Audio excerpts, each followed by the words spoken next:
Good start. Hello everyone and welcome to yet another PUBG analysis stream. I know it's been a while, but we're back.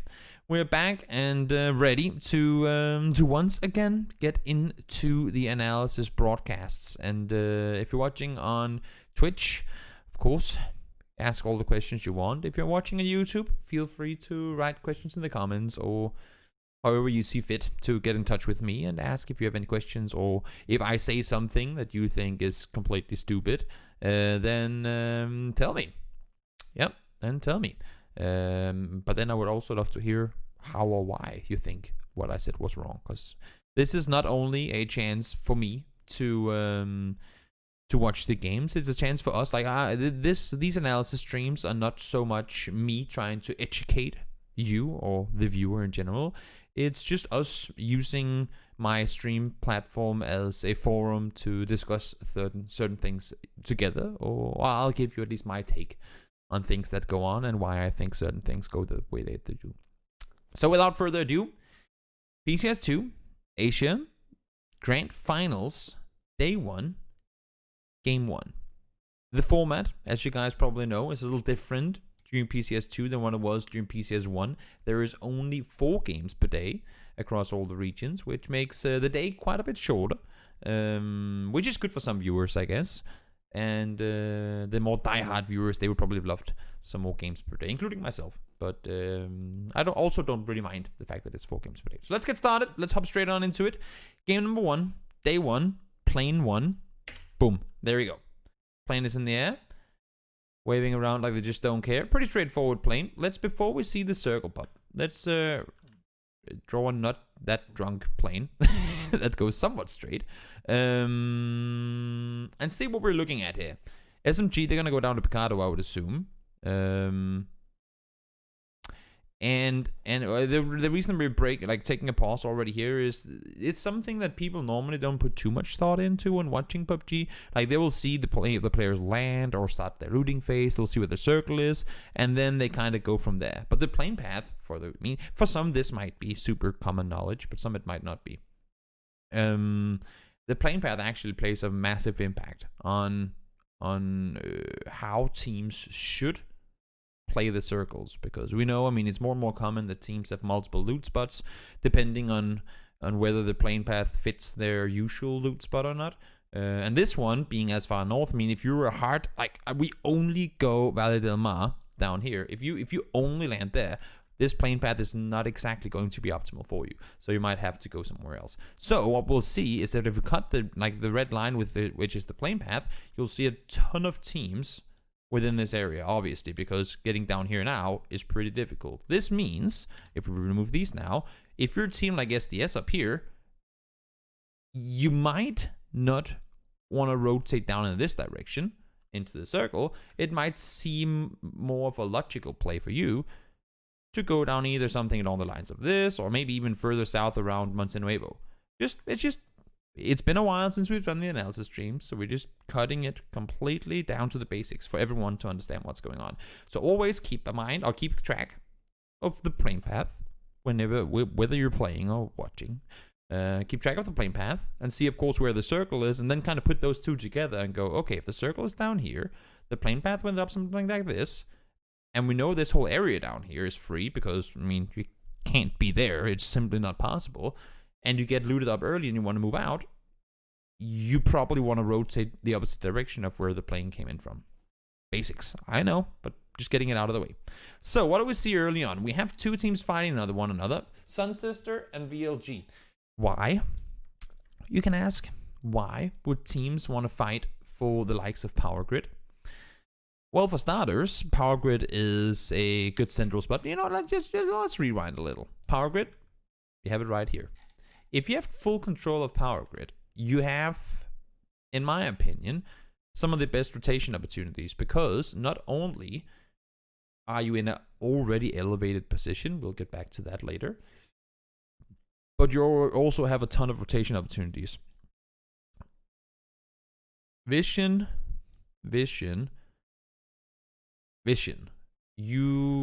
it's very hard to get locked in. Even though, yes, I know other teams can loot the likes of Monte and whatnot down here, and you can also have a team going up here. You can have Team San Martin. So in that sake, it can seem like you're kind of squeezed in between opposing teams. But when you're in Power Grid and you're rotating out, no matter what direction you have to rotate, you always have good vision. You always have good view. You always have a chance to scout your way forward, which I think is, especially on Miramar, one of the very most crucial things. Because let's say you're looting Picado. If there's a team that loots down here, I call it, well, mini Picado, outside Picado, whatever you want to call it. If you have a team looting down here, it could be the likes of Digital Athletics in EU, or, you know, any team that wants to loot in this area between Chumacera and Picado. If you're in Picado, it can be pretty difficult to scout, which means that if you're rotating out to the southwest from Picado and you're going down this direction and you didn't realize that there's a guy here, he can have a chance of shooting at you. Whereas to if you're looting Power Grid and you're sitting up here with the scope, it's not always easy, but you have a chance of getting vision on what's going on around you. So when you do make your decision to rotate in a certain direction, more often than not, you will be aware of what the safer pathing is. And to me, that's one of the things that makes Power Grid a very smart place to loot. Elevated position, that makes it easier for scouting. And also, I mean, there are circle tendencies because you have so many areas around the map that force the circle in certain directions. I know you've probably heard pros and others talk about Phase 4 and how some mountainous areas react as water in terms of the land ratio. Power Grid does get a lot of circles in its direction. So, I mean, what's better than looting somewhere and never having to rotate, right?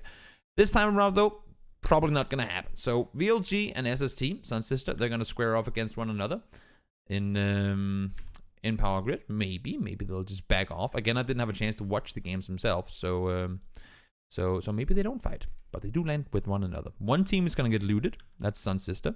Another team, not so much. That's VLG with Lambo Spear and co. Down towards the south, we already see a Freak of Freaks rotating out of the Minas area, getting looted up on here. Actually rotating real early. You see the rotation is already coming in now. Danche is going to start his rotation. We are only sitting, you can see the timer up here, 2 minutes 43. So he's saying, I don't need to stay up here. We just saw the circle pop. Let's go down and get an area of the map that's more center. Same thing with SMG. Landing, already splitting. They know they have tons of space because of the plane path. They're well aware that the trajectory of the plane allows for them to take so much more control. When they're flying down in this direction and they don't see any parachutes, they go, well, this entire area, that's ours. We can do whatever we want with it. So instead of fitting 4 guys into Picado, which they probably would have done, had it been a situation where there was a team that landed here and maybe a team that landed over here, they probably wouldn't have dared to split that much. But nice reaction play from SMG to say, there's no one here, so why not take some more control? High ground position, get control, and then whenever the circle pops, we can make a move from there. So smart play by them. As of course, the circle pops towards the south, so Small is probably going to make his move out early on. Going to run on down, he's going to get himself a car, he's going to make a move down towards this better, more central position. Same thing Danche is doing. Make your way down early, get looted up on the way there. Don't overcommit to staying in Minas if you have a chance to move down, because I mean, if the compound's open, there's probably going to be loot there. We're still so early on in the game that compounds probably won't have been looted at that time. T1 doing the same thing, making them move on out to more center positions somewhat early on. We're crossing the 4-minute mark now, so we're moving from early rotations into pretty standard time rotations. Infantry opting to sit on the east side. Of course, a team that had themselves a really good week. Ooh, Helen, that's a steal. Spuds EJ gets a knock on him, and not only that, finds the flush as well. That's you can see it right here. That's EJ getting called out of position, probably in a vehicle or something. You saw Danche wanted to get out and get him back up on his feet, but that didn't happen. Okay, so now, well, both T1 and a Freak of Freaks, they know of each other's positions, but Infantry, obviously, they would have heard the shots. SMG, probably not, but at least now you know where 2 specific teams are, which could be crucial information later on. And also for T1, they know that there's a player dead down here, so that's pretty good info. Long skirt. Up on the top he goes, tries to scout on over, see what he can see towards the west in case the circle should go in that direction. SDS, as we were talking about, they saw the plane path. They were your La Copraria team. Don't go this way. That's going to be a no-no. Go this way instead. Either pop in here or rotate all the way south around. And that's exactly what they did. Smart rotation on their part coming in from the south. Now let's see the next circle. Pop. Goes down into an area where we've been a lot of times before. Gotta love Miramar and predict. Okay, let's make a bet. This circle is ending. It's too much to say inside this thing. I'm gonna go with somewhere in between these 3 compounds. Just because. I don't know why. But when do we ever see circles like these actually shift back into Los Leones? Sometimes it does go over here. They never really shift north. Somewhere in between these 3 compounds. It just always happens. But one thing that we do have to keep in mind now is, again, the plane path from before. Look at the split. If we cut this circle in half, right as it pops, let's go back a little bit. Boop, there we go. Cuts the circle approximately in half. In the same, like, parallel to where the plane path was. Count the teams on the southwest side. 1, 2, 3. Minus Ranita. 3 teams, all 4 with SDS. So 4 teams down here. Oh, I have this open. Maybe I shouldn't have. You know what? Give me one moment. Let's just do this real quick. Probably shouldn't have that open during this. I didn't know there was pop-up messages. Either way. You have 4 teams down here, and you have another 14 teams playing up here. 14 teams are coming into the circle from the northeast. Whether they decide to wrap south around now, that we don't know. But you have 14 teams coming in from the north side, which means that if you are SDS, who made that rotation south around earlier,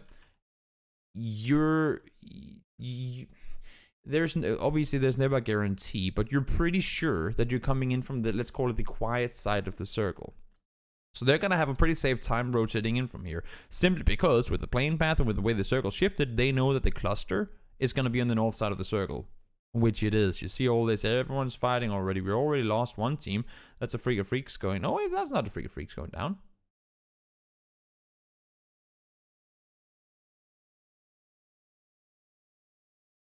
Oh, it's up on the north side. Oh yeah, it's GX. Ah, GX goes down. Okay, that was a little out of the screen. Yep. Didn't you know, Senix? We have 18 teams on the server today. Ah, Toby and math. Sorry. I didn't mean 12 teams. Sorry. Toby and math doesn't always work the way that I want it to. So everyone's getting crammed on into the circle now. Again, teams are still splitting. You see T1, they have a 3-way split here. You have SP with a 4-way split over here. SMG playing kind of on a string.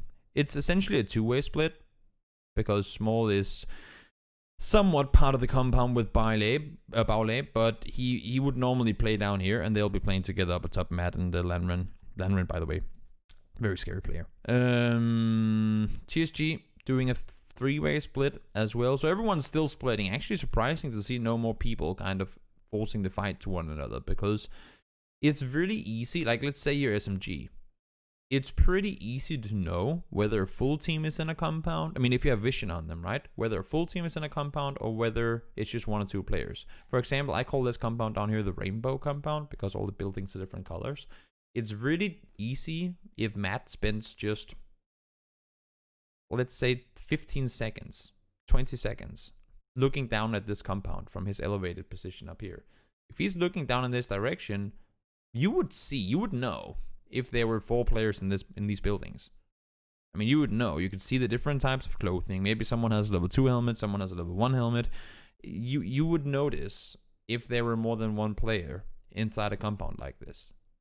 Or maybe you could be confused as, okay, I don't know if there's 1 or if there's maybe 2 players, someone is looting or sleeping in the bathroom, whatever. But you would know if there were 4. Which means that if the next circle goes somewhere southwest, you could expect SMG, it's not sure that they'd make a move on it, but you could expect SMG to know for a fact that this compound is a split compound, which would mean that if they do decide to crash, there are 3 different scenarios. Either they get down there before XS gets to leave, they get themselves a kill on it. Or XS tries to get the hell away from there, they get themselves a free compound, or the remaining teammates on COC would come down to help and they end up having a fight. Those are kind of the 3 different scenarios. So depending on where the next circle goes, well, there you go. He leaves immediately. So now they know that's free. So they see the car leave. No one else is sticking around. So if they want, because, I mean, this is not really a better position in this circle than this one is. Even though there's more landmass, you still have this elevated position from where you can see quite a bit. So I would probably rather stay up here for now than try and commit to going down here. Let's see what they do, SMG. Matt sits up here, scouts forward, sees that all of T1 is leaving, directs the troops down here. Smart play. Reacting to another team's rotation, you get yourself a safe spot inside the circle.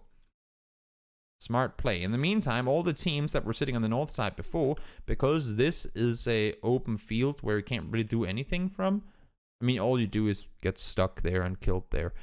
So all the teams we were talking about before, who were coming in from the north, have all had to wrap around to the east. The issue here is, Las Leones, we should draw it in red because that's a no-go.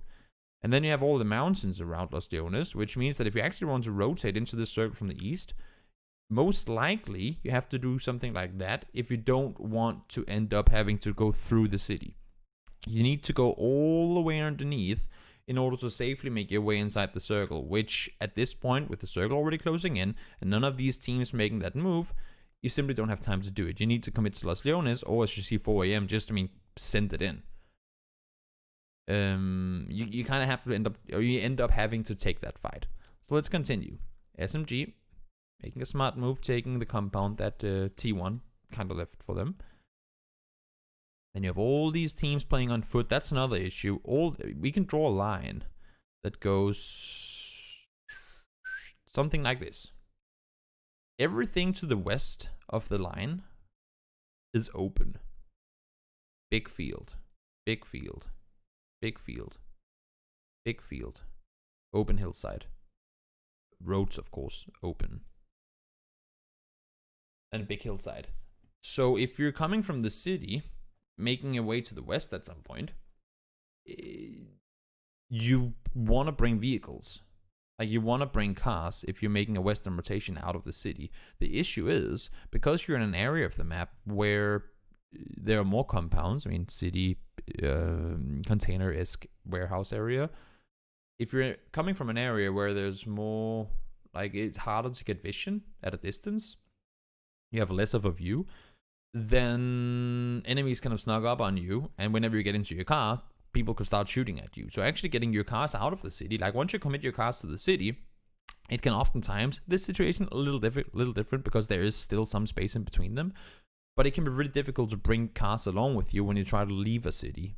So you'd have to play on foot, and trying to play this on foot, should the circle go west, it's gonna be, I mean, there's just so much open space, and if you get seen, you're pretty much dead.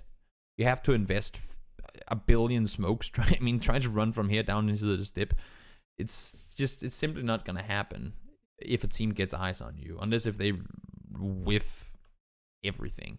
So that's one of the downsides to committing to a city early, is that it can be really difficult to bring the cars out with you if the circle does shift out to the open. On the contrary, if you're in a city and the circle comes towards you, then you can sit pretty tight because you normally have a compound each, or house, building, whatever, each, and then the teams that come into the city are going to have a hard time. So it's one of those coin flips, but you would rather be outside a city having to push in than sitting inside a city having to push out. I don't know if you're a serious mapper when you put a kappa in the end of it. Then I don't know if he's actually trolling and he thinks this is boring as hell. But I hope you are enjoying it. If you aren't, then I'm sorry. Then I would love to hear from you what I can do to make it even better. Let's see. New circle pops. Again, as I was saying, let's just draw it up like this. Because this is a big area. Actually, no. Let's draw it up in 2 separate chunks. There we go. And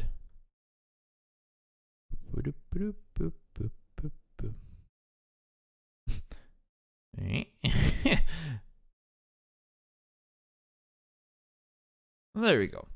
This is quite a big landmass in this circle. We don't have to actually fill out the color. But these two spots, if we call this terrain you don't want to be in. I mean, you can rotate through it with a vehicle, but you don't want to be here right now.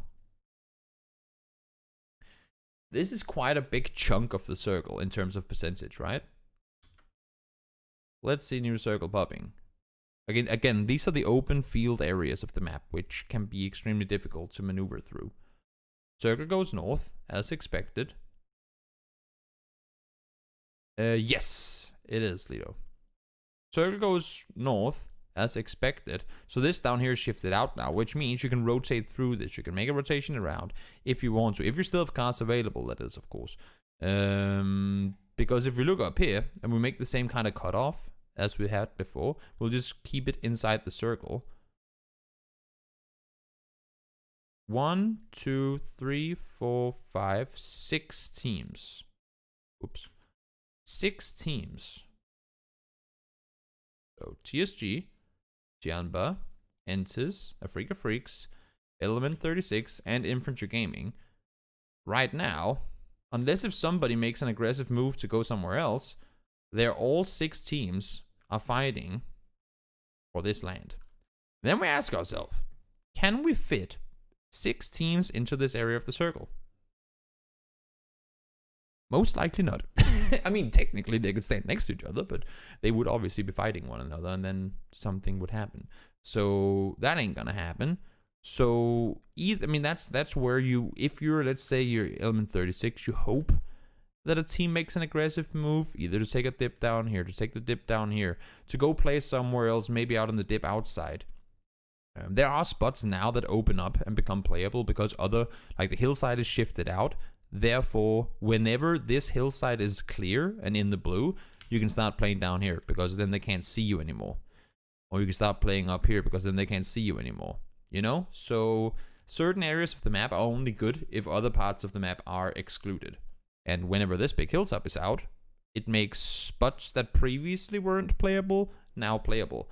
So teams could go down here, could go over here, you could go up here.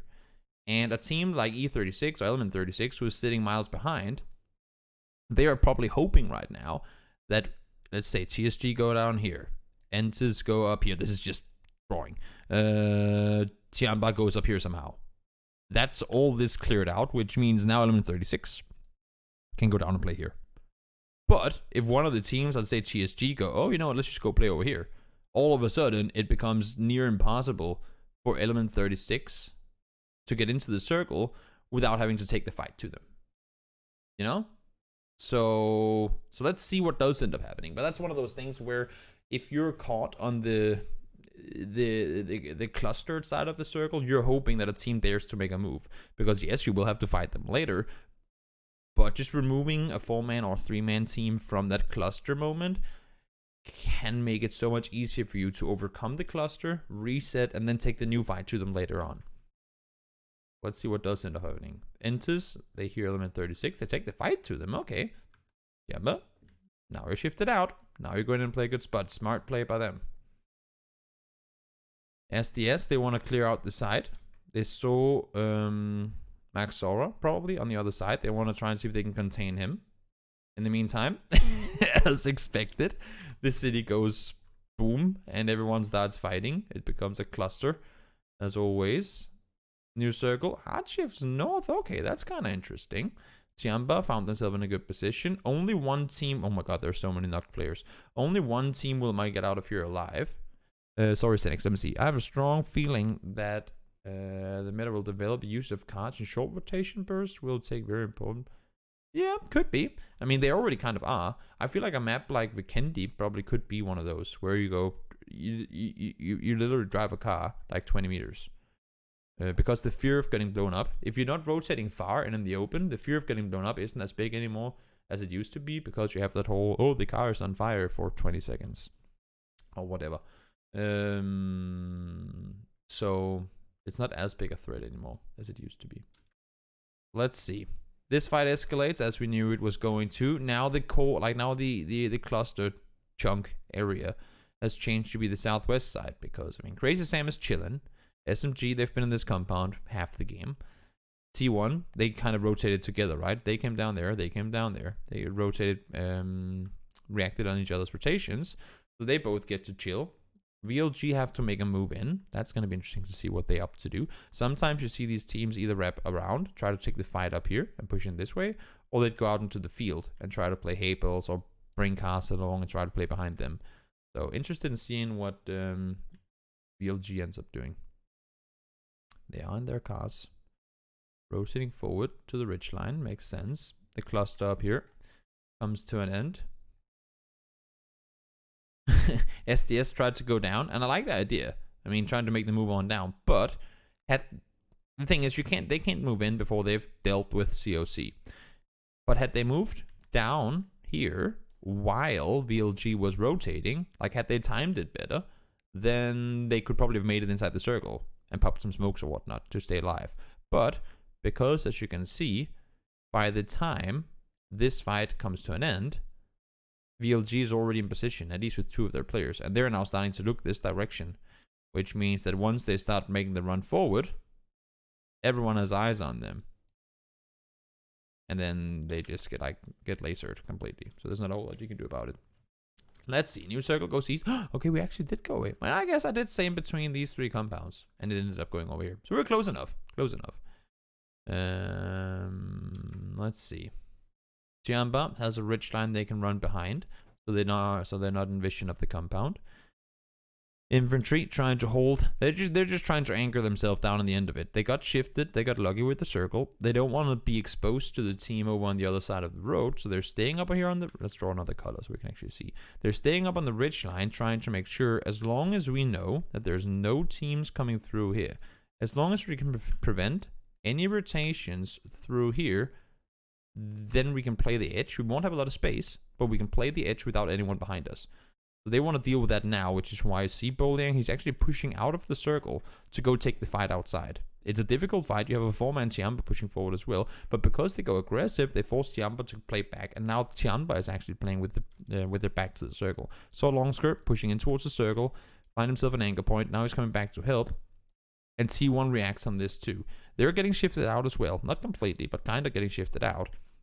And Tianba are now in between 2 teams. So because infantry went aggressive, Tianba is going to be the ones that are going to get caught in the cluster. Had they been sitting, like playing on their back foot, Tianba could have rolled over them. So smart play by infantry to go outside the circle and play aggressive to try and help themselves.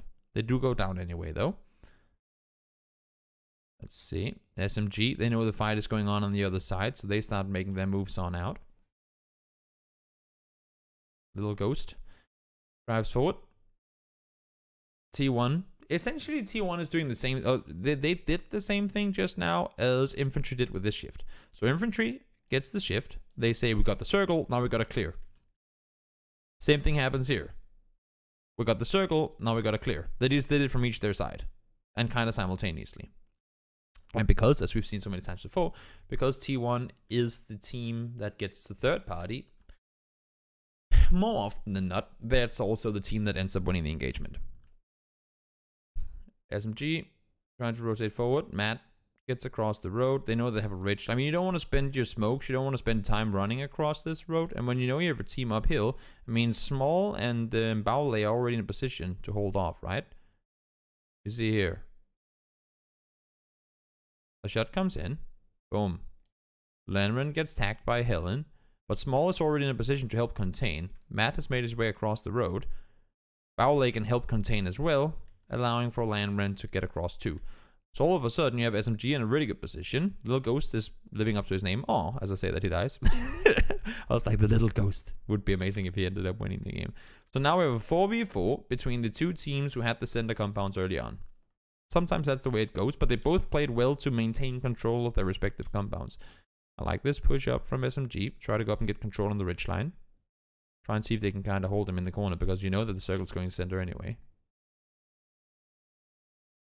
Oh no, there's one more shift. Never mind. It goes up here. Okay.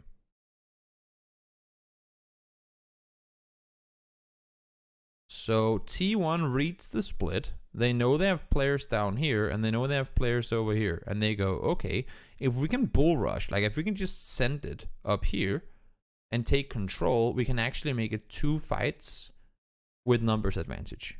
And you go, but Toby, how does that work? Because it's a 4v4. So 3 players push north, and if they can take a 3 versus 2, win that fight quickly, get to reset and come back the other way, they can win a 3v2, and then potentially, depending on how this fight goes, win a 4v2. That way, even though they were 4v4, they can have 2 fights with numbers advantage. So let's see what ends up happening. 3 people push north. Starlord goes across the road to get an off angle. That's a... I think that was what we were talking about, right, Cenix? Okay, wait. So Helen gets knocked while Starlord is crossing. Starlord is crossing the road to get an off angle. I'm not sure at this point if... You see, Starlord is in the car now. I think they think that there's still a player on the other side. And Starlord wants to go over to get an angle. In the midst of all that happening, Helen gets knocked. Starlord does get across. And again, you guys cannot see it, but the circle is over here. Like the white is over here somewhere. So Starlord gets across, gets an off angle, takes both of them down. I feel like that could easily have worked against him. Rex finds one. He goes down. Do they get the rest? Starlord, you see him shooting. He's trying to contain while the rest is coming in. And he gets the kill. So smart play by T1 to win the game. But I don't think... I mean, if Starlord had known, or if he knew that they were sitting right down here, I don't think he would have made that vehicle rotation.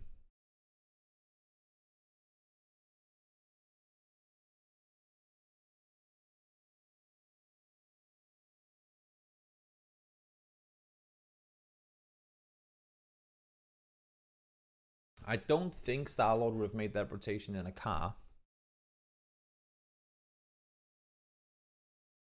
if he knew that they were right there.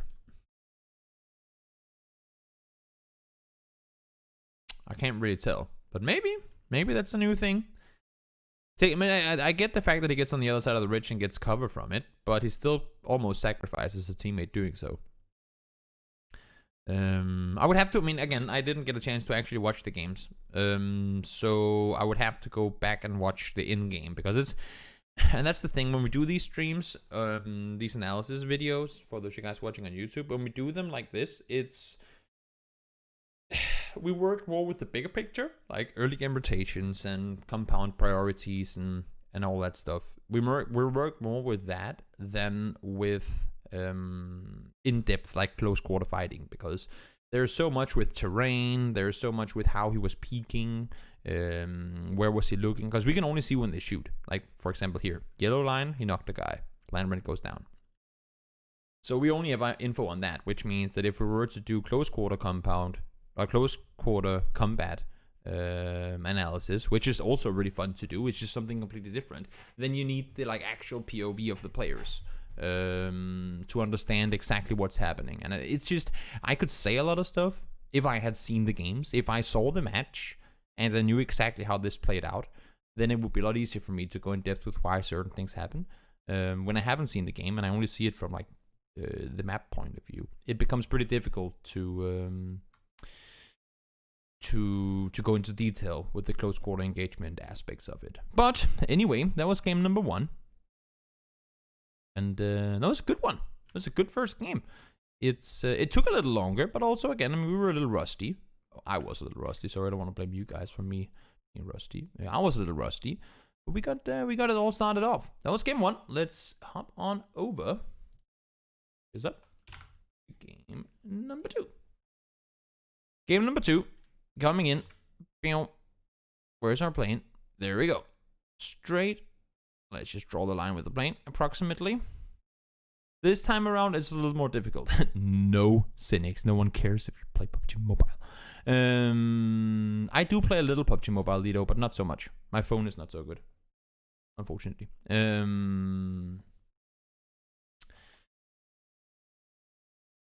This plane is pretty straightforward. Simple center plane. Most teams can go take cars and go wherever they want, which means that what we were talking about before with SDS, for example, wanting to do those around rotations, that becomes a little more difficult to predict for 2 reasons.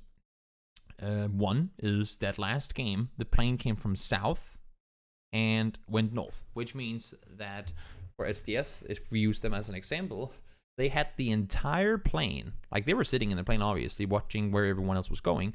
So they will have known, okay, so many teams jumped. Like if you imagine that you are in the plane looking in this direction, because you always look backwards on the plane, right? So they will have sat in the plane going, okay, so many teams jump to the left, so many teams jump to the right, and you can kind of do the math on that. Whereas in this time around, because the plane came in more like this, they're the first team to jump out, which means they get no info.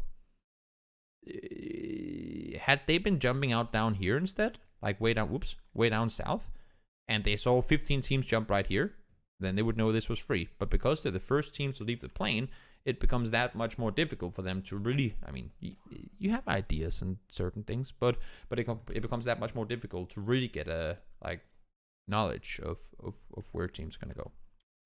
Just two somewhat similar scenarios that end up being very different. Island ending? Question mark. Probably not going to happen. I'm wondering what VLG is doing. Are they splitting power grid?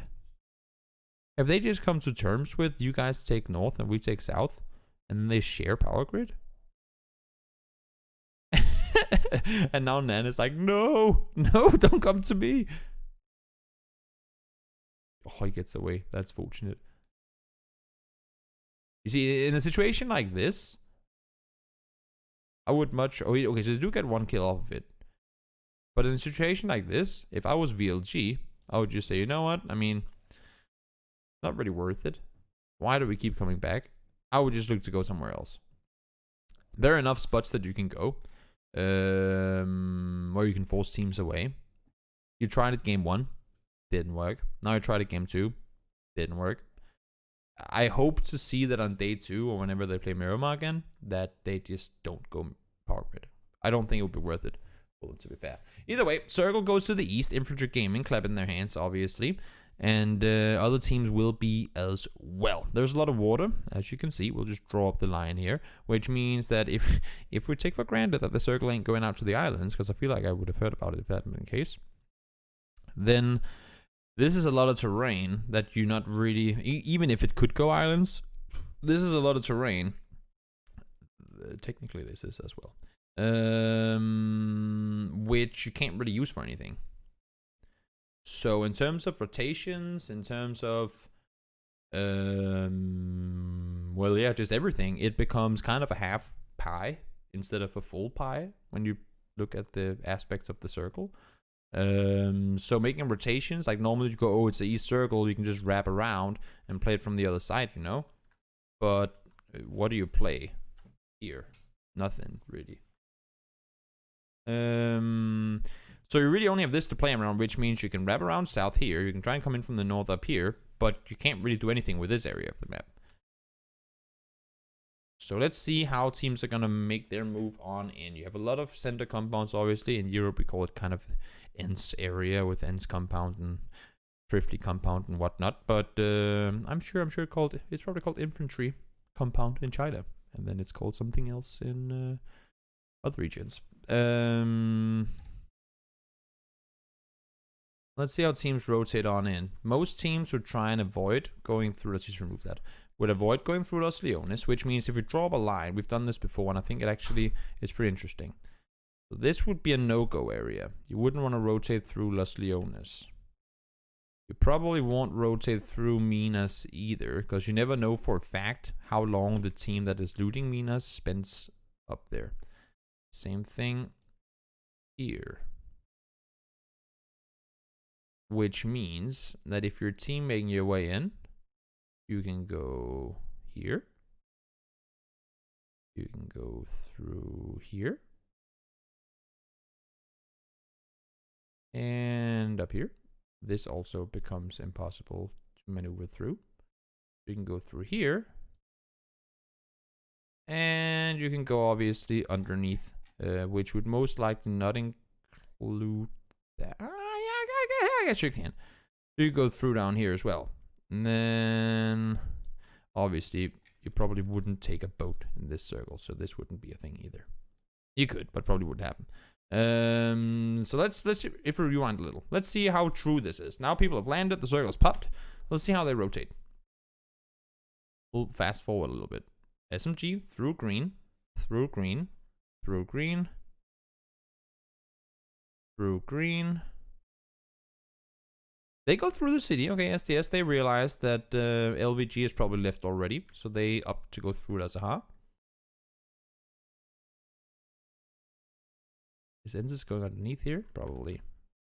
DOC through Los Leonas. Okay, one more team through the city. Through green, through green, through green. Kind of, they go south around. Through green. These guys are still doing something. Are they fighting inside? Oh, Jesus Christ. Gexa. Not smart. And through green. So pretty much everyone is rotating through the areas of the map that you would expect them to. How does... Okay, so VLG is just going from one poopy to another poopy. They don't get what they want. They leave with no loot now. And they go, okay, I guess we have to spend more time sitting in the blue doing absolutely nothing because we need to get weapons. Nana's just taken all the essentials out of this area of the map. Now they run. They're still playing on foot. They don't have cars. They don't have loot. Pretty sad situation to be in. They're running around. Now Lambo has a car. Lambo has spent the entire game running from here over to here. Now they come into San Martin, and they end up getting killed. That is not optimal. And I gotta say, I'm little... Oh, that's so unfortunate. I was gonna say, if you're Gexa, you just gotta get out of there. I mean, it's just a waste of time trying to find a solo inside this city. Just leave. Get out of there. Move to the circle. Why are they committing so much to getting one kill in the blue?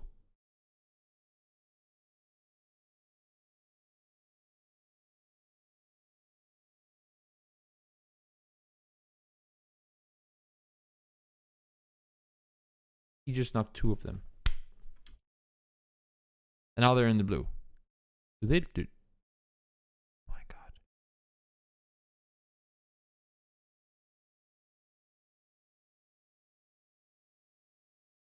Had they just left, they would have stayed alive with 3. It's unfortunate that they lose a player down here earlier on. Savior, it's sad that he goes down. But he probably didn't know. I mean, again, he's running into the city. They have no clue. He's running into the city. Savior hears him and goes, okay, that was a free kill. That's kind of odd. What are they doing here? And then Deva is also inside the city. And all he can do is like, wait, what? How in the universe is he inside the city already? But the fact that whenever this has happened and he gets flushed, as soon as he's flushed, these guys just gonna go, you know what? Blue is coming in.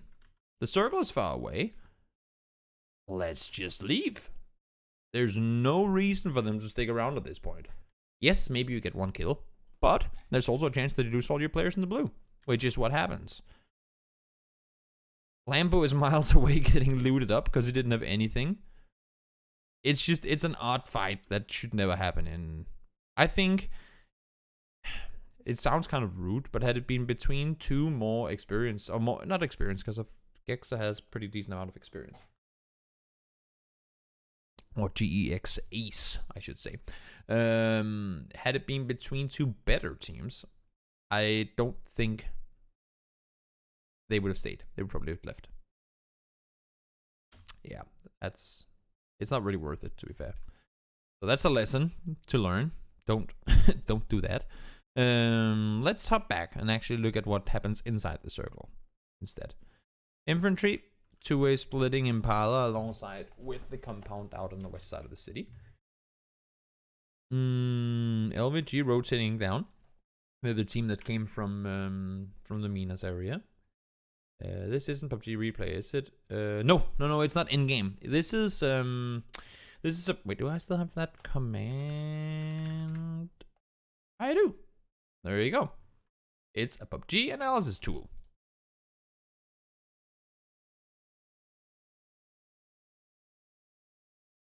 TSG coming in south around. Again, this is not really... It is playable, but it would be very unlikely that a team was sitting out in the... out on the island, which means that this is a pretty free rotation as long as you know that these compounds aren't taken control of. SMG comes down, yoink. My car now goes back. That's smart play by them. Infantry maintaining a wide split inside the city as well. That can be both good and bad. Mostly right now it's good because we're still in phase 1, which means that the odds for a team, like the chances that a team is gonna send 4 people into Impala this early in the game, is not that big. But having said that, it does happen every now and again that a team tries to take the south side control of the city, which means that should that happen, and should they somehow be caught by surprise with that happening, it could be difficult for Xiaoyang to be able to get over to Longsker or the other way around. So they could have one player isolated, and then they have 2 players over here, which can not really have any impact if the fight ensues inside the city. So that would screw up their entire split. Boliang and 9 would have to leave, and Longsker and Xiaoyang would need the help if a team was in the city hunting them, right? Just like we saw in San Martin. You don't always, just because you're in the grand finals of a big tournament, it's not always what teams do. Like, teams don't always do what you expect them to do. Let's put it that way. Because I don't think Gexa or GXA was expecting VLG to play on foot from Power Grid into their, like, into San Martin and then snaking around there in the blue. I don't think they expected that to happen. So sometimes you get surprised, sometimes for the better, sometimes for the worse. And let's see now what happens here. They maintain their wide split. TSG, Triumphant Song, they're making their way in south around. I like it. Open coming in, new the circle pups. And this is where we it becomes kind of interesting with these edge circles, because again, we don't really consider this viable just because it's probably not going to happen. Technically, I guess there's space that you could have the center on this, but then it will probably still go down here afterwards. So this is not really considered terrain you'd be playing around, which means that we're forcing all these teams who primarily, as you can see, if we do it with green instead, are coming in from the north. Let's do the same thing as we did before, cut the circle in half. What do we have? 1, 2, 3.5 teams. 3.5 teams on the south side, which means that now that my math is right, 12.5 teams. Minus Peng and Shan. 12.5 teams are here. 3.5 teams are here. It's smart to know these things. The main issue is, then normally you'd go, I mean, had it been anywhere else or on another map or whatever, normally you'd go, oh, but then what you do, obviously, Toby, duh, the circle is going to the edge, you just go around the side. Oh, there's actually, you know what? SP's down here as well. Sorry. So it's 4.5 teams. And 11.5 teams. Draw the line again, right? Oh, through the middle there. 4. We'll just go 4 and 11. Or 12. So normally you'd go, oh, well, that's a smart thing. You just rotate to the other side. But look at this. If you rotate east around, that's water. That probably ain't gonna happen. If we see a team, I would love to see it. If we see a team, like let's say SDS, go up here, take the boat, and then down here. I'd love to see it. Not gonna happen. I'd be very surprised to see it happen. Another rotation opportunity is you go the other way around. Then you go like this. So you come in from the south side of Los Leones. The thing is, yes, we're still somewhat early in the game, but Los Leones is blocking that rotation. This is, you don't want to rotate through here. So what you would have to do, let's say you're Sun Sister and you want to do it, you would have to go into the blue, rotate all the way around, or maybe what you could do, if you want to cut some corners, is you can go into the city, drive around like this, come down here, and come down here. That would probably be the shortest rotation, or you'd have to go around like this. That's quite a long time to have to spend rotating around. In blue, next circle is going to pop, and then maybe if you're really unlucky, you come down here, and the new circle pops up here, and you go, you know? I mean, that could happen. So at this point, the teams are pretty locked in. I mean, the south side teams have plenty of space to move around. The north side teams, not so much. So we're going to have a cluster on the north side, and there's going to be plenty of space down towards the south. 36 still. What are you doing up there, guys? Rotate. Circle is south. Everyone's, and this is where, I mean, you can see now it happens what we're talking about, right? Afrika Freaks, they send it in to Impala, and now Longsker and Longsker and Xiaoyang, sorry, they're stuck in the city with them. You cannot just go into a car and drive away. Fortunately, they get a knock on Shadow, but now they know, damn it, we're in a 2v4, and if right now it's not the biggest issue because they can kind of stay where they are, but like they have to some extent to back up from 9 and Boliang. But if these guys were, let's say Sun Sister crashed them for whatever the reason, they just full speed send it into the compound and crash them. All of a sudden, you're in 2v4s. That's very, very suboptimal. So had it been a perfect world, you would probably have seen Longsker and Xiaoyang try to get over to the teammates earlier, or whenever a Freak started driving in, 9 and Boliang would have started driving up towards the city to help. So they could have played together. Like, that's one of those situations where, I mean, while they might end up surviving, you gotta be smart about when you kind of when you cut your splits and start playing together again. And I feel like a situation like this is one of those. Now they do have a chance, if they have the cars down here, they do have a chance to get around and just kind of drive over towards the teammates. But we'll see. We'll see what happens. Also depends, of course, on where the next circle goes. SB came in from the south. Where's...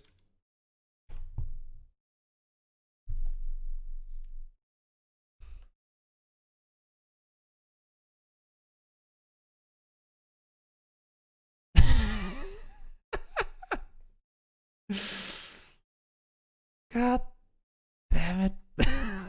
What the fuck is he doing?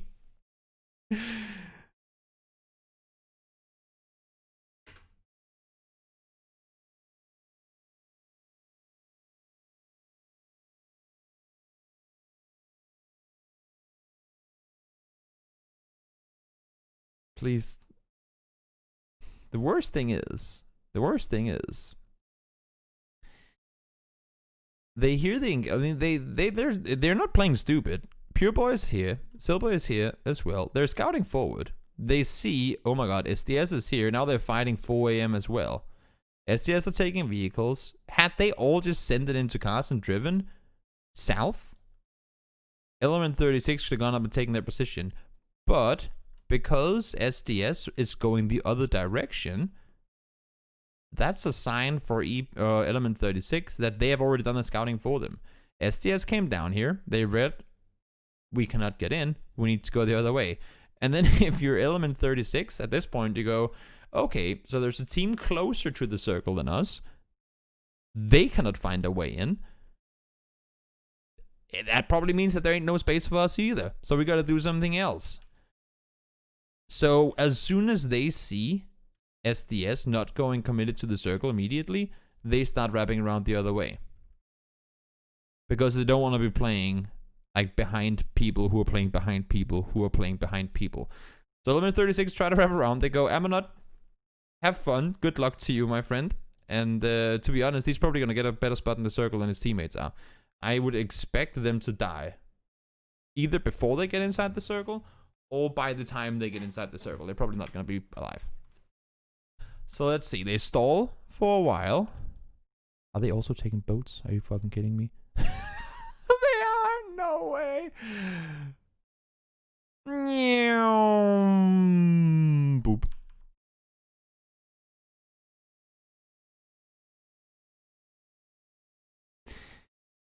The funniest thing is,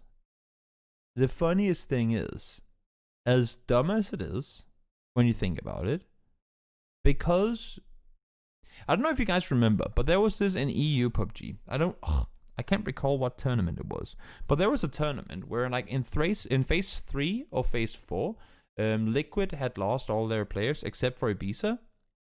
And Ibiza was running through an open field on Miramar. Straight up, just running a kilometer or something through an open field inside the circle on Miramar. And I remember casting it, and I was like, what the hell is going on? How is he not getting killed? But it's one of those, no one would ever expect it. Like, no one would ever think of looking in that direction, because why would anyone be there, right? And I feel like this is the same type thing with Element 36. It could have been, Patrick. I honestly don't remember. I just remember watching it and be like, how is no one shooting at him? How is no one even looking at him? Because it was one of those, had you been a full team, you would have been seen, obviously, and get killed.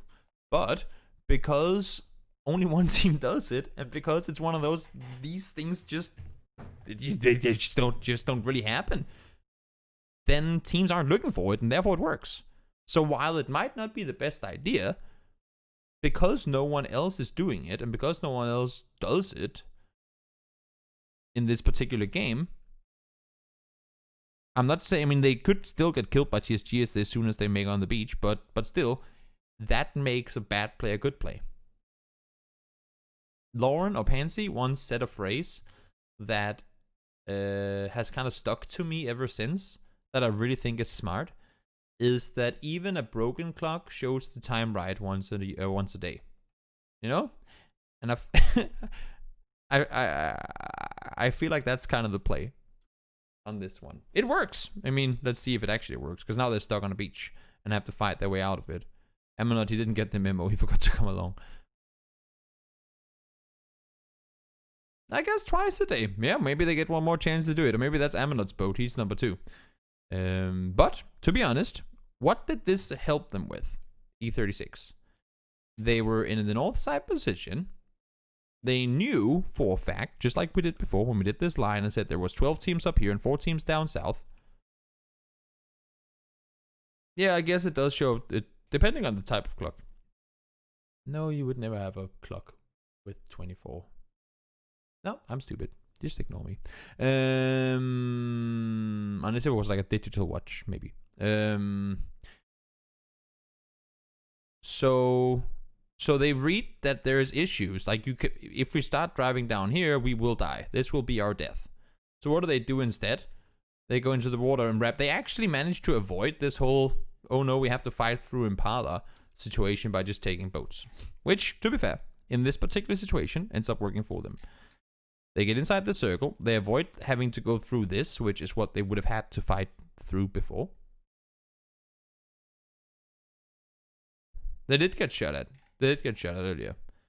You saw here, as soon as they cross, I mean, TST will have hurt them, and also Doan was shooting at them. You see, Shandian is immediately running out. Volley is shooting at them as well. This line here is him shooting at them. So they know they're there. TSG is just saying, we don't need to push this. I mean, why take a position right now? TSG's position has this much control. Why go fight for something that is this? It's not really worth it at this point.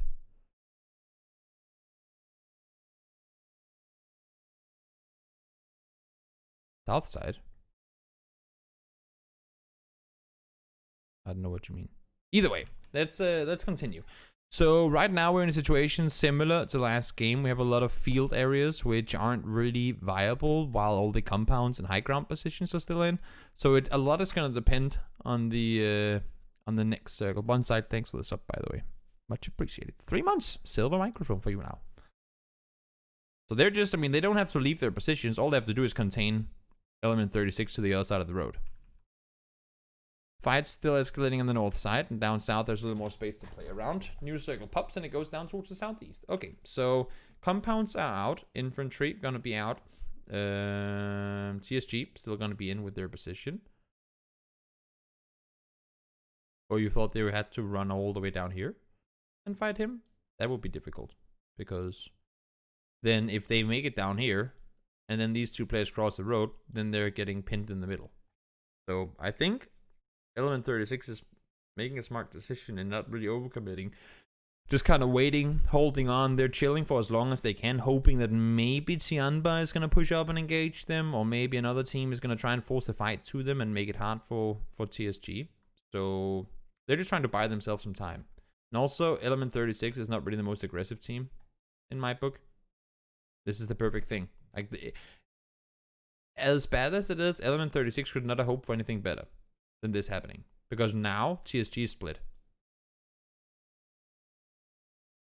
T1 going in between them just split them completely. And now, because I don't think T1 knows of Sylphia and Satu, because they're running down by the shoreline. Now they can go over and have a 4v2 fight here. This is perfect for them. And you can see that's why Peng and Shan is just sending it down here to help out. Oh, now they see them, because now the fight escalates. But that would, I mean, that was, and they die. Either way, it was a good timing for them that T1 came in, but TSG just made a counterplay that worked out for them. So, smart play on their part. Sun Sister commit to the compound. They get themselves in. SMG gets eliminated. Infantry, again, playing aggressive on the edge. They had the compound, and they said, we need to move early. We need to move out. Like, move from here, down here, and then we have to contain everything on this side of the circle. Make a stronghold down here and contain, because we don't want to play with anyone behind us.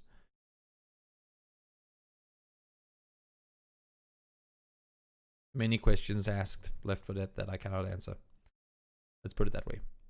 They come in, they contain, because they know, infantry knows, if they allow for another team to get settled here, it's going to be damn difficult for infantry to leave the compound. So really smart decision making on their part to go in and help hold out. That is actually a really, really smart play on their part. They come in, they contain. Little Ghost is gonna, I would assume, die. No, maybe not. How is Little Ghost actually Little Ghost? Oh, he finds one. Does he get a flush? He finds two. Oh, that's bad. Because Ensis reached this. That is so unfortunate. Little Ghost, man, he's a proper snake. Thank you for this up, Manfrey. This is just awful timing. Little Ghost gets the kills. Stabs infantry in the back. And the Ensis is already running up, right? So they go, wait, there's a guy above us. Bolian goes down. Now Xiaoyang goes down. All of a sudden, it's, I mean, Ensis is like, oh my god, keep him coming, Little Ghost. We're coming for all those nice kills. And then, yeah, I would assume either infantry dies or, I mean, but again, they don't. Why? Because they disengage. This is GEX. This is GEX in the city. This is the situation we saw in San Martin earlier. If you have a chance to, get the hell away from there. It's all right. You don't have to take all the fights. No one is going to call you a coward for backing off from a fight that you weren't going to win. I mean, there's a reason we don't have kamikaze pilots in PUBG yet. Glider kamikaze pilots with C4 on there. Yeah, that's gonna be weird. But there's a reason that's not a thing, because you gotta play smart. The teams that win tournaments are the teams that play smart. A good disengage oftentimes is a lot better than trying to force a fight, which there's a good chance you won't win. Yes, you might win it every once in a while, but in the long run, the other thing normally works out better. 9 goes down, Long comes in. Ooh, nice rotation by Tianba. Again, they see the fight. They have to wrap around the ridgeline. They actually force their way into the blue to contain. Lorena comes around the corner.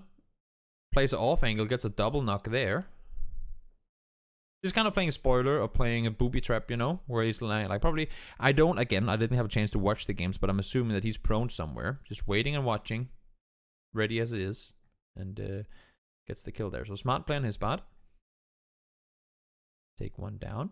Circle goes south. In they go, Sun Sister. They went up this way. They go, yep, that ain't gonna happen. Now they try to go back the other way. And here you have the full line of T1 players just waiting for them to leave. Out they come. And now the fight is forced. They saw knocks on both sides. And both teams try to kind of capitalize on it. It gets stalled out a little while again. And again, as I was saying, we can't really go too much in depth with close quarter engagement. So we'll just let this one play out. Trying to contain. Now they're moving in. The team that's playing aggressive is Jamba right now. They're pushing forward to win the game because they take control in the end game. Pretty straightforward. Again, we don't have the POVs of the players and all that to analyze. So we can't really go too much in depth with that. But smart game overall. I mean, Tianba, they played it wise from the beginning. They understood to wrap around the south side. They came in early on. Let's rewind a little more. They came in early, wrapping all the way underneath. as we knew. And then they just played it slow. Hold out teams, move into the next circle. Hold out teams, move into the next circle. Hold out teams, move into the next circle. Clear and sweep. They played it very much. Tianba played this game. Had this been an EU game, because I know the majority of you guys in the chat are from EU. Had this game been the same, but in Europe, what team would this have been? Tell me. That's a quiz for you guys in chat. What team would Tianba have been? What team in EU would have played the exact same game as Tianba just did?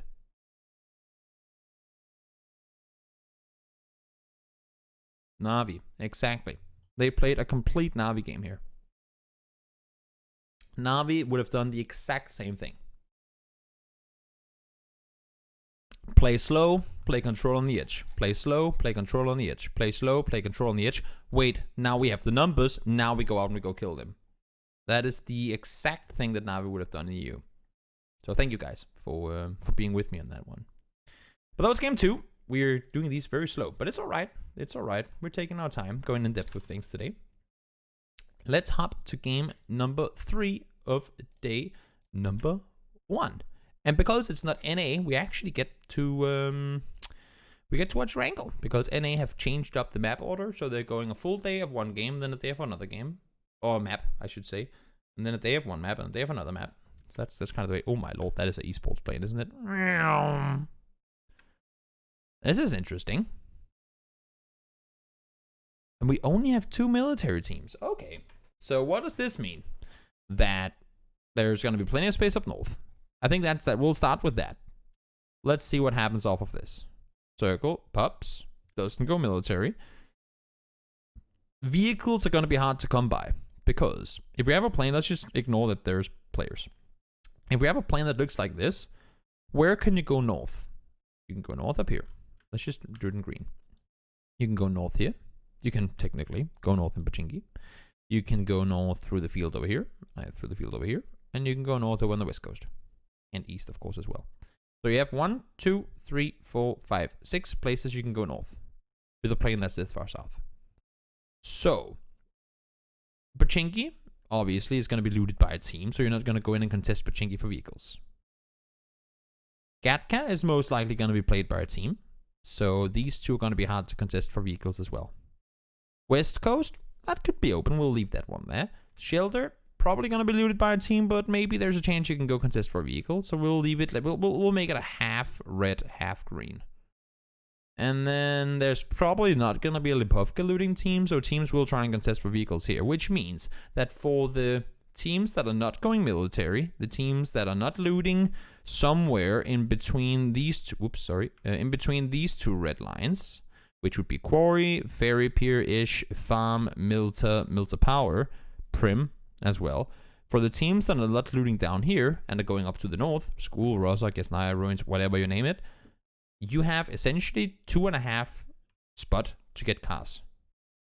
Either you can test cars over by Lipovka, you can test cars by Shelter, or you wait all the way down here. Those are your 3 options. That is not exactly optimal. So let's see what ends up happening. SP, gonna go for cars. I just get a little worried every time I see GX now. They're gonna go for cars. 4AM gonna wrap further north, take cars. SMG, they get to go uncontested in Pachinki and allow for, wait, is Element 36 taking cars and leaving? Oh, they are, okay. So E36 takes cars, Tianba fly up and take cars. Okay, so it works out. It works out in terms of vehicles. VLG and 4AM contesting the same car spawns, but they get... Okay, that's interesting. So one team is in apps, one team is splitting around school. It's been seen before. I don't know if I want to see VLG. They've already... I mean, I've seen 2 games with them, and they've already done things that I found very interesting. So we'll keep like a peripheral vision on VLG and see what happens with everyone. Let's see. Tianba goes up to loot. Everything is pretty straightforward. In terms of what's playable in this circle, there's still so much. We do, I mean, the thing is, because it kind of outweighs outweighs itself. When you have a plane that's this far south, actually it was even further south. When you have a plane that's all the way down here, A, the circle is also going to be somewhere in that area, and B, the fact that we don't have anyone up north doesn't really matter too much, because the odds that the circle is going to go anywhere north of the river is pretty small. So you're kind of pushing all the teams a little further down, which evens it out to some extent. Had it been a worse plane, it would have been another discussion. Oh, I mean, a worse circle, I should say. It would have been another discussion. But right now, because the north portion of it is not that massive, it's not really the biggest issue. There's plenty of space to rotate, like if we want to go from one side to the other. But it's not really one of those, oh, I'm going to go up here because what if the circle comes, you know? Because of the plane path was so far south, no one's really considering. I don't think anyone is expecting any team to be sitting up here. That would be weird. So let's see. 4 a.m. They got all the room in the world. School, Volcano, and Rosok. And Small Pachinki, or whatever people call it. Then we have LVG committing to a compound. Sun Sisters crashing it. Okay, so no scouting needed. They just send it. Full speed forward. You see them from all the way down here. Leaving Milta, instantly crashing on in to the triple stack. Fight ensues. I would assume a team gets eliminated. Yes, they do. And while that's going on, LVG gets completely surrounded. Or Small Pachinki, not South Pachinki. Sorry, I might have said something wrong. Sorry. Small Pachinki, Pre-Pachinki. I don't know. People have different names for these two. I've never really, I mean, some call it mini Pachinki, mini Poach, Small Pachinki. I don't know. I just call them the compounds between school and apps. Or school and Pachinki, sorry. So while this fight ensues, TSG and the Freaka Freaks, they manage to wrap around and get like a kind of a lockdown on this position. On the south side, COC lose 1 to Boliang. Infantry is taking control of the hills. Still looking at VLG. Mini Pachinki. Yeah, exactly. People have different names for it. New circle. Ooh, that's fun. Okay, so we're shifting down south. Let's see if we pause it for a second, which it already is. That's convenient. What do we have in terms of rotations here? I'm still waiting for the game that ends inside the trenches. Still waiting for that game. Could be fun to see. So what do we have here? A lot of open terrain, which you cannot play right now. Do we want to mark all the open terrain that we cannot play right now? There's a lot of it. I don't feel like doing that. That's gonna take a while. But you guys all know Erangel. There's a lot of really difficult terrain to play in. So infantry, they're gonna change their split from here to go here. I like it. Oh no, wait, here. Sorry. Not maintaining control of the hilltop can be dangerous, but I do like the fact that they don't overcommit. Because what other teams probably would have done if they had this much available. You see, before they were sitting on a 3-way split, right? They knew the compound was open, so because they know that, there's no reason to have a player sitting here when they know that it's open. It's just like, why would you have a guy in a compound when we can play elevated positions all around it? So what they do, as soon as the circle pops, is to say, okay, there's a chance that a team will crush the compound. We need control of that. Boliang goes down, Xiaoyang comes in, 9 goes down here, and that's what I was looking for, why Longsker doesn't stay. But I do appreciate the fact that he leaves, mainly because if a team gets up here, which, I mean, in a circle like this, there's a very big chance that a team will want to play the hilltop, right? Kill Hill, Cloud9 Hill, whatever you want to call it. This one over here. There's a very big chance that a team will want to take control of it. And if you're Longsker and you need to get down to the compound, the opponents will be shooting at you a lot while you're making that rotation on down, and there's a chance that you die. So might as well leave it. Yes, it's good vision. Yes, it's good control. But yeah, it's too dangerous. I mean, if you have this and you have this available, what you could have done is that you can send 9 up here and play 2-2 But then if a team comes down here, they have eyes on everything. And if a team comes up here and they crash here, it can be really hard for these two guys to get down there. Whereas if you're sitting 2 here and 2 here, and a team comes up here, the odds for them wanting to crash into the compound is really small. Does that make sense? So actually, I like the fact that they split this way.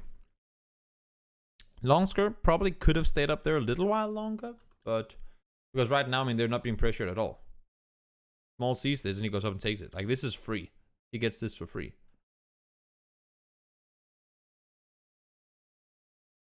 So Longsker, did he have a bike? Let's see, what vehicle did you have, Longsker? Yeah, he does have a bike. So, in my opinion, he could have stuck around for a little while longer. The thing is, if he gets knocked up there, he's just dead. I mean, there's nothing he can do. And maybe he felt pressure from either SMG or T1, I'm not sure. So he went down. Could have stayed a little longer. Didn't, and that's completely fine. New circle is gonna pop. E36 coming in from the north. What were you guys talking about VLG about? They didn't do anything weird this game. Not yet, at least. There's still a chance that they can do something wild. New circle, oh my god, that's a bad shift. New circle pops. And now we go from a circle with a lot of open terrain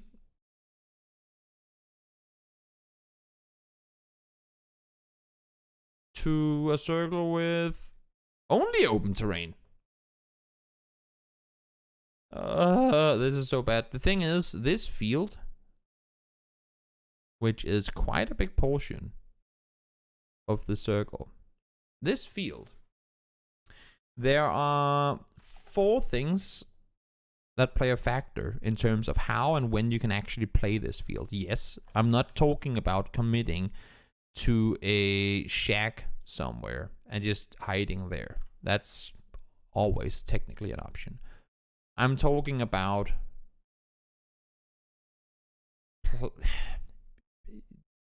playing from a position where you can do something. If you have a chance to decide where you want to go and whatnot. So the hillside, the compound, the forest, and actually, you know what? No. Here, here, here. These 3 spots, as long as these 3 spots are in, all of them, playing the field is really difficult, if not near impossible.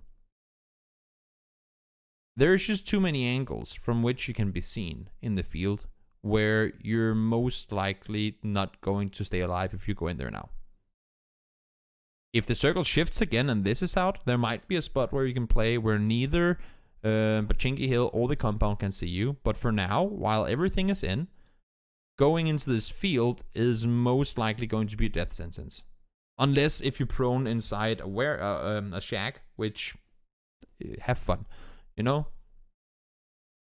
So looking at all these teams that are coming in from the east, where do they go? Play the open hill, gonna get killed. And try and just full speed blaze it through. You're gonna get killed. If you're element 36, you can go down here and take a boat and go play this little rock. Or maybe just go back around and go up and play the lighthouse. Or they're coming from this way. Then they can go down here and take a boat and then sail over here. I don't know. I don't know what they want to do. No, they're probably going to play in the forest. But it's just you have so many teams coming in from the side of from a side of the circle where there's really not a whole lot you can do. Entis, 2-way splitting the shacks. Did they just give up?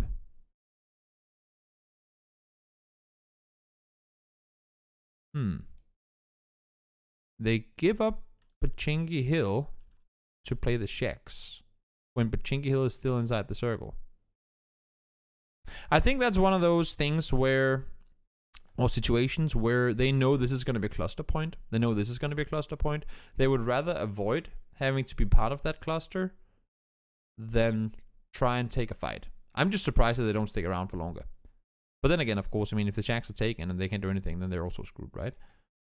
But right now, they're just sitting in each their shacks and chilling in a field. Infantry gets breached by T1. You can see SP. I mean, it's just, where do you go in? Like, how do you make your way into the circle? You need to take fights. See, you see, they even gave up on the compound. You see, all of a sudden, and it's just that hillside isn't all that bad anymore. Tianba drives down. Tianba comes back up to the north. Play on foot. Push your way forward inside. Everything is happening to the east right now because this field is being such a damn pain in the boot.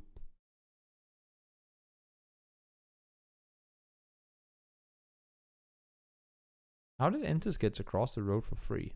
Oh, they had cars. Okay, never mind. No one popped the tires earlier? What was COC doing this whole time? They get 2 knocked. Is Nan shooting at them? Wait, what? How did Xiaoyang knock under out of the vehicle from the compound? That's pretty impressive, not gonna lie. So he gets a knock. What is Nan doing at this point? And why? Is he looting? Why is he sitting down here? Are they trying to make sure no one's coming from military? Or trying to make sure no one's coming up through the road? I'm just trying to understand, because they have a chance here. Like, COC has a chance to go out and take aggressive positions, and everyone who's sitting in the field, for example, Ensis, or anyone else crossing through, they can laser them. Like, they can laser beam them, or try and make a push further forward and wrap around. There's a lot of things that COC can do in this position, and they don't. Why XS is down here in Glasshouse beats me. I don't understand it. Now he's getting pinned in down there by Element 36. That is very surprising to me. Looting 15 minutes into the game. That's... Okay. For the sake of analysis, let's go back.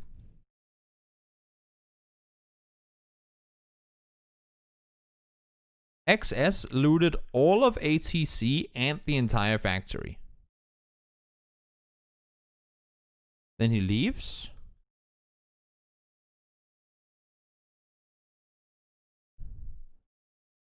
Goes to the forest. Goes over here. Drives from shack to shack. Probably loots them a little bit. Then he goes down and loots all of this. But now he's done looting. We just saw it. He ran through here. Then he ran through here. Now he's coming out again. What is he? Now he's leaving. So at this point... Now he's in a car. But why does he stay? He could have pushed up here, and then they could have, like, contained out here now. But he sticks around. There's no way in hell he doesn't have heals or utility after having looted ATC, all of the factory, a glass house, a 1-story, and the shacks up here. There's no way he doesn't have loot. I haven't seen him shoot at anything yet. It's just one of those, if you cower too much, like if you turtle down, you make it so hard for yourself to go out and do anything. And because of this, now COC loses all type of control. They still have Nan and they still have Lulu in positions. Well, they drive south around, make it up here. But they could have been playing here from way earlier. Had they been all 3 up here now, whenever Ensis starts going into cars, COC could have lasered them and then made a play on it themselves. XS could have been up here with Lulu and taken the fight to GX. You don't get heals in military? No, fair enough, but you probably get more heals than... I mean, you probably get enough heals that all you need is like a 1 first aid or maybe 2 from a teammate and you'll be fine. Now they're playing on the edge. They were in a good center position, and they're the ones that have to push into the circle. And they're going to probably end up getting killed because of it. I don't know if that's the case, because, yeah, but still. That is just very surprising to me. Very surprising to me. VLG playing the Valley. They could have been in Ensis's position, and they get killed by them. Had they been more proactive. Had they been more daring and taking more control. VLG chilling in the valley. SMG is playing top on one side. Tianbai's over on the other side. Ensis, they're just reacting to everything. Ensis is playing this really wise. I was surprised to see them leave the Pochinki Hill earlier, but it makes sense in terms of getting a split position, being able to push out, and also no one is popping their tires. Nan was sitting... Wait. 13:32. There. 13:05.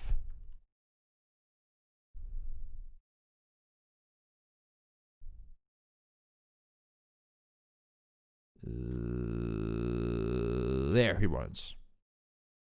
13:05, 15:44. The fact that, because they're driving a Dacia and a US, the fact that those two cars can still be driven, like Nan has had almost 3 full minutes. That's a lot of time in PUBG. 3 full minutes from this position to go and pop some tires.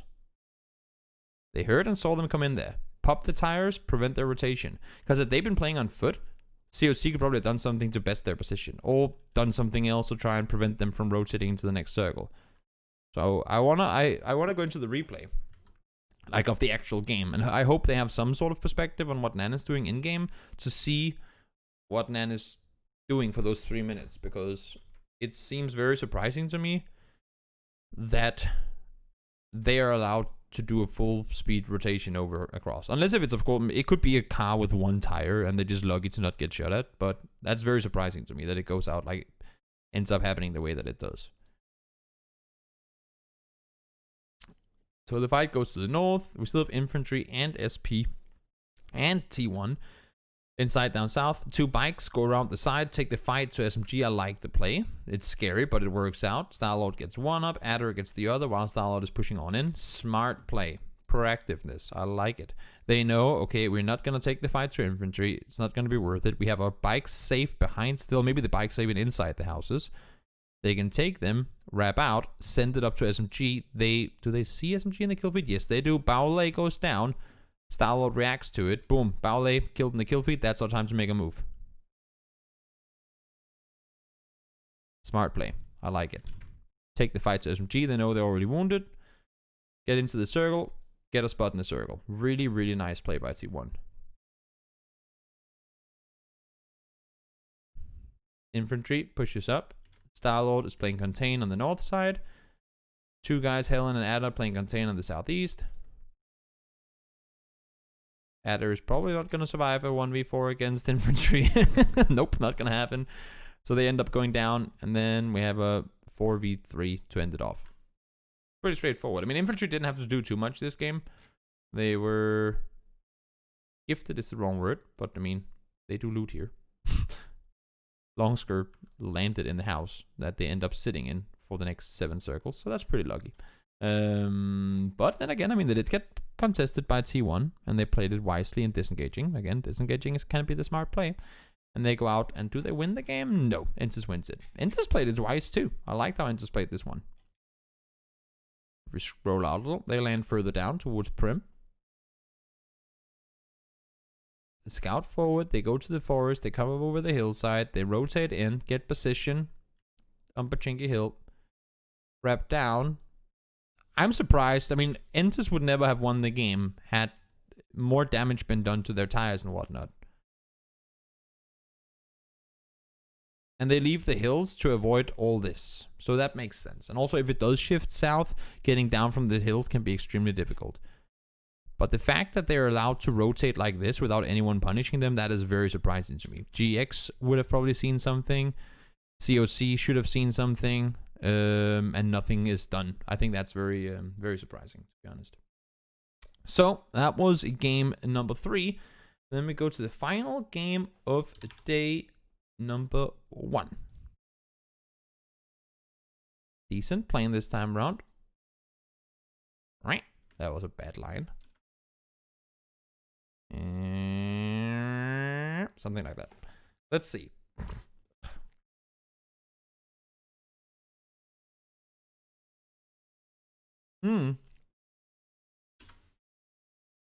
Exactly for that, and that's what's surprising me. That is what's surprising. That no one did anything to to try and contain them or take more control. Under clutch in the end. Yeah. I mean, individual plays is always amazing, and that can get you really far. Even when you're in a situation where you're not supposed to be the winning team, that can be turned around because one or two players goes out and do something amazing, or another team messes something up. But wait, are they?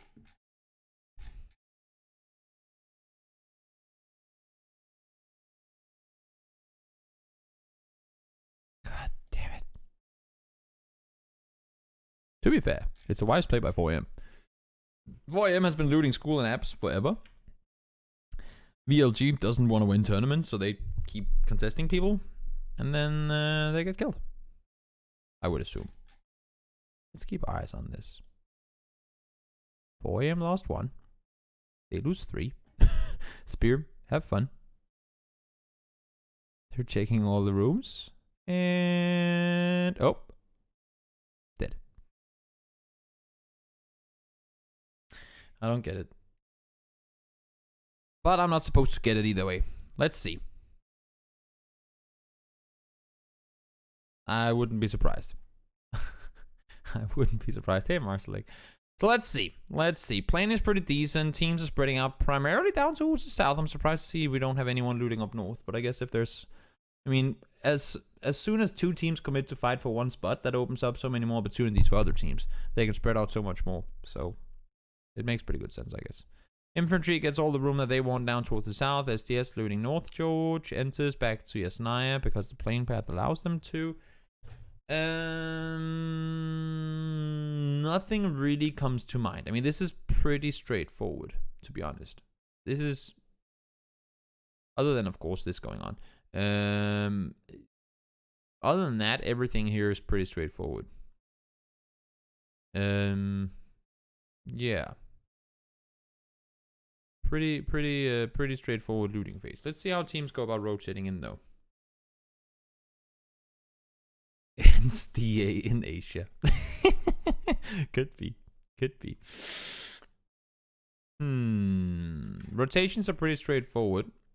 You want to make your way on in. Take control of either potato, whether it's up on the top or if it's down, so you can oversee like Pachinki and get some eyes on the compounds down here. Teams will be trying to wrap in from the south side. COC back to the same spot they were before. They're rotating in behind infantry, so infantry will get to play whichever way they opt to split this. And then COC will probably just kind of take what's left over for them. Again, a team that's not really in a hurry early on. Sun Sister will wrap on as well. Try and see if they can get themselves into a good position. Tianba, freeway split. Keeplan Shun up for eyes in the sky. Enters full control north side. I like it. This is a good Pearl on a string type play. So much vision. Like, this is very Gen G. Very, just in general, this is a very Korean way of playing early game. The only EU team that I can think of that's actually G2, back when they were still a thing. When they rotated out from the south, they sometimes like to do the whole, like, play the south side and kind of just have a chance to, like a swing?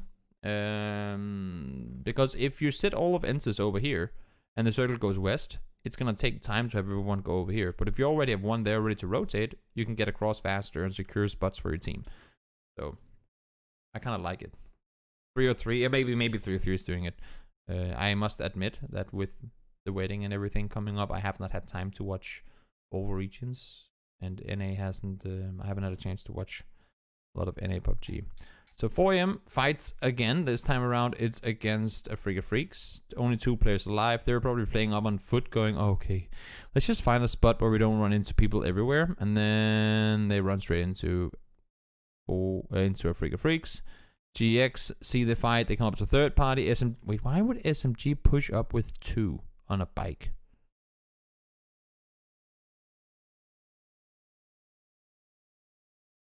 Obviously, they don't know that Ace is coming, but that's a mistake. New circle pops. Yeah, they didn't know the GX were up there, but still, that's a ballsy third party just doing it with 2 people. Element 36 gets crashed by SDS. Oh, I guess they don't. They go for the same compound. So we're still early game. The rest of the STS players are coming over after having looted up.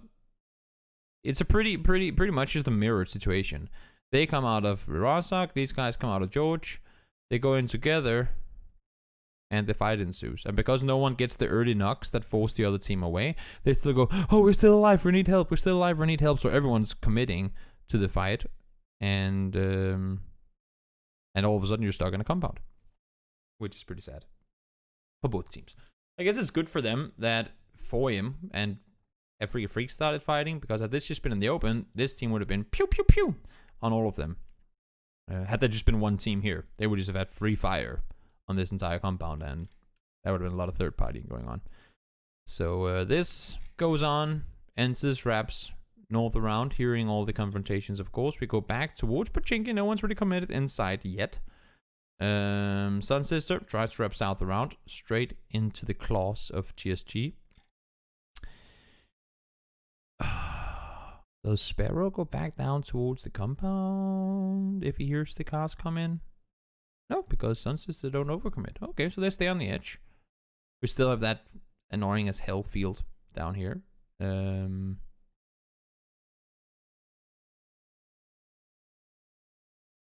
Ballsy rotation. Looking at SP here. That's cool. They sit way up here. Obviously, they cannot scout this from where they are. They drive forward. And that's kind of, this is one of those drive and scout type situations where they just commit, you know. Full speed forward. They have 2 bikes. Could have probably scouted that this was clear. But continue going for the center. Juanita continues. Gets himself a position. Raining stays down south. Kim Goni, I was gonna say they probably want to maintain a 2-way split here, and they do. That's a ballsy play. I like it. Scout on the go. You just start driving on your bikes and hope that you get a good position, and boom, there you go. Good shift because of it. Now the question becomes whether you want to play the valley or want to play the barn. Or you want to play either of them. And look at this. COC. They rotated around. I like it. They were chilling for a little while. But they go over. They made up for the errors of last game in the very next game. That's a wise play on their part. Infantry maintaining their hillside splits. Now it's getting, I was just going to say, now it's getting scary. They got to pick one of these two. They cannot sit in this split with that many teams around. They got to do something. So they come down here. Yeah, it is very, very similar. That is true. Ensis wraps around. Same thing as they did last game. They came all the way around, then they went back up, and they went down, they went in, and they went up, and they won the game. This time around, they commit to going around. They stopped in the forest. They saw there was no one over here, and they have a position they can play from now. And what did that do for them? They avoided the cluster on the north side, because you know that after the south hard shift, it's not really a hard shift, but it's pretty southern shift anyway.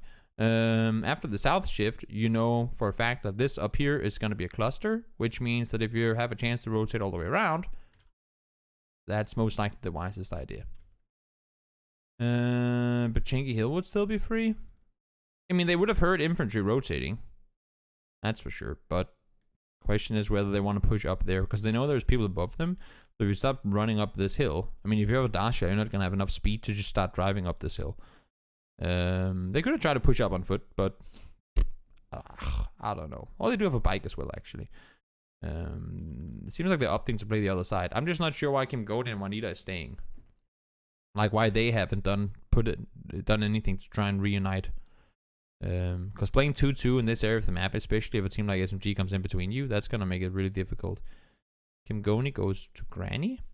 Not sure why. Well, that's actually the 2-story. Granny is the last one. So they're sitting in a really weird split now. With a player in between them and a lot of people who have vision on them. It could work out. Like this is one of those splits that I would never recommend a team to do at this point in the game, but as a once in a tournament type thing, it could work out for them. We'll see. The fight ensues in the east. Similar situation to where we were before. When this is all you can play for, you got to take the fight early to maintain control, and all the teams end up like in a clustered fights on the edge of this circle. All of them try to take control on the edge. Doesn't really work out. Kim Goni, I would assume, pushes back towards Juanita. GX or Ace, they come in. That's not going to happen. So they lose 1 now because of the split. Wait, what? Is he coming to pick him up? What is Juanita doing there?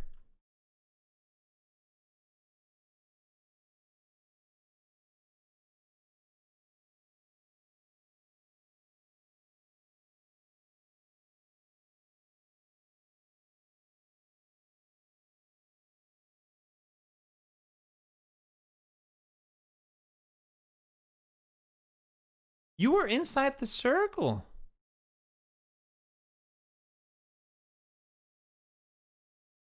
Did he want to go up? Okay, so maybe. Maybe. He's leaving because these cars come. So Kim Goni sees all these cars and he goes, oh my god, oh my god, oh my god, get away, get away, get away. But they stop here. They don't continue. So was he afraid of getting crashed and now that's why he leaves? If that's the case, okay, so early game, when you have an early game split, it makes sense. They're coming, I need to get away. That makes perfect sense. If you have like a 3-way split in compounds or whatever, it makes perfect sense. But if this is your situation, what happens? Raining dies. One player is dead. He's out of the picture. They're never gonna res him. Maxora is here. Kim Goni is outside of the circle in phase 6. And Juanita is inside. It's on the edge. It's not a good spot, but you can try and play on foot up. Like, there's a lot of things you can do from this position to get into a better position, you know? How does it make sense? Now, I will ask you guys. How does it make sense that the call is that Juanita is leaving the circle and the compound to go here instead of Kim Goni going here? Like, how is this the smart play? I should do it the other way around. How is this the smart play instead of this? He just drove there, Marcelik. He just drove there 2 seconds ago. He drove there from the compound.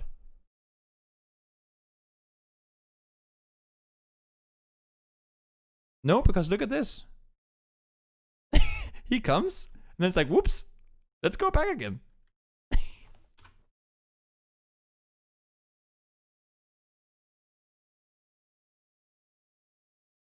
Maybe there's a tire popped and he wanted to get picked up. I don't know. That's just confusing to me. Because the thing is, Juanita is a damn good player. Like, Juanita is really, really good. Kim Goni is a good player as well. I don't know Kim Goni that well. I've seen him in tournaments before. But Juanita is a really good player. It's just, it's such a weird decision. Why he leaves to go outside of the circle to then have to play in behind LVG. Like, there's so much going on in this situation that doesn't make sense. But he's not losing the car because he goes back into it. He takes the car again and drives. Had it been, that's what I was saying. Okay, if we rewind a little mentally. This is the first time we see this. I see Juanita go on the bike and leave. And I said, if you rewind the VOD as well, I said, oh, he's going to pick him up. But that's not what happens. He goes over here. And then Kim Goni takes the car and leaves Juanita behind. And then he ends up getting killed because of it. That's what's confusing to me. Because I thought he was going to go pick him up. That made perfect sense. I mean, it was a scary play, but it made sense. But then Kim Goni leaves him behind and he gets killed? That's... I don't know. Kim Goni even survives that. So they just lost Juanita for no reason. And the compound. That is weird. That is weird. If I know anyone who speaks Korean, I would love to ask Juanita, like, what happened in that situation. Because that was very confusing. Yeah, I don't know. That was confusing. That's the thing that's wild to me. Because had it been, I don't want to say any other team, but had it been many other teams, had it been VLG, I would have been like, that's dumb. But because it's Juanita, and I know him as a really smart, like really calculated player, When I see stuff like this, the thing is, okay, let's rewind a little. Whenever I do these analysis streams, I try to understand. I do this to better understand the mentality of pro players, to better understand that when I'm casting and when I'm doing analysis on tournaments, whether it's this stuff or whether it's in tournaments, like on analyst desk, I use this to learn more about the players and to understand what happens and why certain things happen. And when I see stuff like that, it's like I can go on my list of, this is what Juanito would do. And then he does that, and I'm like, okay, I don't know what Juanito would do anymore. So that's just very confusing to me. Very confusing to me. Something like that happens. So there must have been a reason. Obviously, I mean, there's a reason for everything. I cannot figure out what the reason is. When he starts, LVG isn't in front. That's true, but then he would have just turned around. Get kills, but it's a bad position, Milino. It doesn't make sense. It doesn't make sense. No. Even then, he would still have left. I mean, it's confusing. There's, as I said, there's got to be a reason. There's probably a reason. I just cannot figure out what it is. And that's what annoys me as an analyst. When I don't know the answer to something in terms of PUBG, then it frustrates me because then I feel like I'm not doing my job well enough, you know? That was just... Yeah, same. I would love to... I mean, and hear it with comms that I could understand. Like, hear what they're talking about and figure out what the reason for it is. We don't even have to go into too much with this circle. It's a field ending. It's infantry is playing it wise. They know they cannot go into the field before they've wiped TSG, so they commit to taking the fight to them. They wrap underneath, try to contain. Smart play on their part, to be honest. T1 is doing the same thing. COC has been chilling in the circle all game long. Indigo is just back in the shack again. Infantry is just why. I mean, infantry is so fucking scary.